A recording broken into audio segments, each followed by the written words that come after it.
बंधुओं,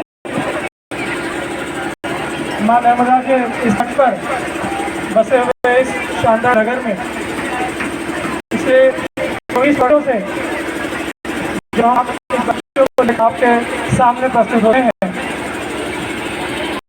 और आप लोगों का जो उनका सहयोग हमें मिलता है वो अत्यंत सराहनीय है। मैं यहाँ बहुत संक्षिप्त में लेकिन अपनी बात कहना चाहूँगा।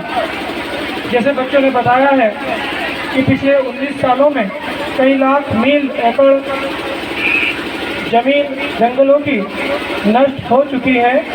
सीमेंट कंक्रीट के जंगल लगातार बढ़ते जा रहे हैं। जैसे जैसे नगर का क्षेत्रफल बढ़ता जा रहा है वैसे वैसे जंगलों का क्षेत्रफल कम होता जा रहा है। हम जानते हैं बढ़ती हुई जनसंख्या के कारण नगर, गांव और इनका विकास होना अत्यंत आवश्यक है, लेकिन हमें ये मान लेना चाहिए कि ये ज़मीन हमने अपने पूर्वजों से विरासत में नहीं मिली है, बल्कि आने वाली पीढ़ी से लीज डीड के रूप में प्राप्त है, जिसका पूरा ध्यान हमें रखना है और उससे बेहतर बनाकर उनके हाथों में सौंपना है। अगर हम ये नहीं कर पाए तो आने वाला समय, आने वाली पीढ़ी हमें कभी माफ़ नहीं करेगी। आज हम यहाँ पर बच्चों के छोटे से प्रेजेंटेशन के माध्यम से एक संदेश देने के लिए आए हैं कि हमें अपने कर्मों के माध्यम से इस पर्यावरण को नुकसान न पहुँचे। एक और बात यहाँ बताना चाहूँगा, अंटार्कटिका और आर्कटिका ये दो महाद्वीप हैं जहाँ एक व्यक्ति भी नहीं रहता और न रह सकता है। ऐसे ये दो बड़े ग्लेशियर पूरी पृथ्वी तापमान को मेंटेन करने के लिए पर्याप्त हैं, लेकिन दुर्भाग्य से जहाँ पर एक माचिस की चिंगारी भी नहीं जलती है वहाँ पर हम देख पा रहे हैं कि पिछले 50 सालों का, पिछले 100 सालों का कार्बन डिपॉजिट इकट्ठा होता जा रहा है, जिसके कारण ग्लेशियर पिघलते जा रहे हैं और ग्लोबल वार्मिंग बढ़ती जा रही है। समुद्र का स्तर ऊंचा होता जा रहा है और ऐसा माना जा रहा है कि अगर इसी स्तर से ग्लेशियर पिघलते रहे तो इस भूभाग का लगभग एक तिहाई हिस्सा और पानी में डूब जाएगा। तो ये स्थिति जो हम लोगों के सामने है बड़ी विकराल है। हमें एक स्वस्थ देश, स्वस्थ संसार इन बच्चों को छोड़ करके जाना है, यही संदेश हमारा है। मैं इस अगली कड़ी में सबसे पहले तो मैं सभी ईश्वर के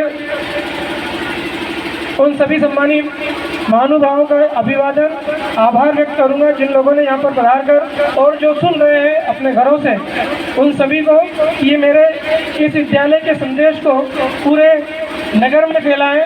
नगर में नहीं, जहाँ जहाँ उनके रिश्तेदार रहते हैं उन तक भी पहुँचाएं, क्योंकि ये सिर्फ एक गांव, एक देश, एक संसार का नहीं है बल्कि पूरे विश्व और ब्रह्मांड के लिए आवश्यक है। आदरणीय बड़ोले जी को आमंत्रित करूंगा कि वो आकर के इन बच्चों का उत्साहवर्धन 2 शब्दों से करें। श्री कंवर तारा पब्लिक स्कूल के विशाल क्षितिज प्रकल्प पर झिलमिलाते हुए प्यारे प्यारे बच्चों, आज वर्ल्ड ग्रीन डे है और हरियाली दिवस है, विश्व हरियाली दिवस है, लेकिन सनातन परंपरा में हम इसको हरियाली अमावस्या के रूप में मनाते हैं। यानी तीनों पद्धतियों से संसार ने साल के 365 दिन में से एक दिन ऐसा निर्धारित किया है जिसमें हमको सबको प्रकृति को देना है, और वो दिन आज श्री कंवर तारा पब्लिक स्कूल में आपके प्राचार्य महोदय ने, आप सब ने, स्टाफ ने वो दिन चुना है और उसका सौभाग्य, उसका अवसर इस घंटाघर चौक पे मंडलेश्वर नगर को प्राप्त हुआ है। मैं आप सब प्यारे प्यारे विभिन्न कलर में ड्रेस में दिखाई देने वाले बच्चों का उन फूलों से इसकी तुलना करना चाहता हूँ जो आज के हरियाली दिवस पर आप किसी भी बगीचे में जाएं, देखिए प्रकृति ने कैसी छटा बिखेर के रखी है। हम जब जाम गेट की तरफ जाते हैं, जंगल में निकलते हैं, खेत बाड़ियों में निकलते हैं, नदी नालों को देखते हैं, सारा संसार हरा भरा है, गद गद है, जल से भरा हुआ है। और इसी तरह से व्यक्ति का मन आज पूरी प्रसन्नता से भरा हुआ है। मैं बहुत सौभाग्यशाली हूँ। नगर मंडलेश्वर के जनता महानुभाव, हमारे व्यापारी संघ के अध्यक्ष महोदय माननीय अलीन पटियार जी, गुड मॉर्निंग के अध्यक्ष महोदय माननीय ओम प्रकाश अग्रवाल जी, मोहन महोदय जी, संतोष भाई महोदय जी और तमाम धर्मेंद्र सेठ और आदरणीय जोशी साहब, मैं आप सबका आभार व्यक्त करता हूं। और इस दिवस हमको सबको ये संदेश को न केवल हरियाली लगाने के लिए बल्कि जल प्रदूषण के लिए, वायु प्रदूषण के लिए, तमाम तरह से, बल्कि भूमि के संरक्षण के लिए, जैसा सर ने कहा कि यदि सीमेंट कंक्रीट का विकास बढ़ता गया तो निश्चित है कि जंगलों की कटाई होगी।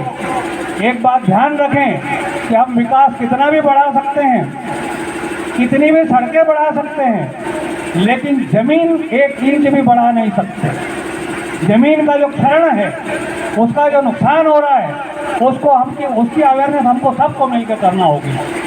और वो केवल पेड़ पौधे लगा के, जल का प्रदूषण हटा के, वायु का प्रदूषण हटा करके ही संभव हो सकता है। बहुत बहुत धन्यवाद, बहुत बहुत आभार, नमस्कार। बहुत बहुत धन्यवाद।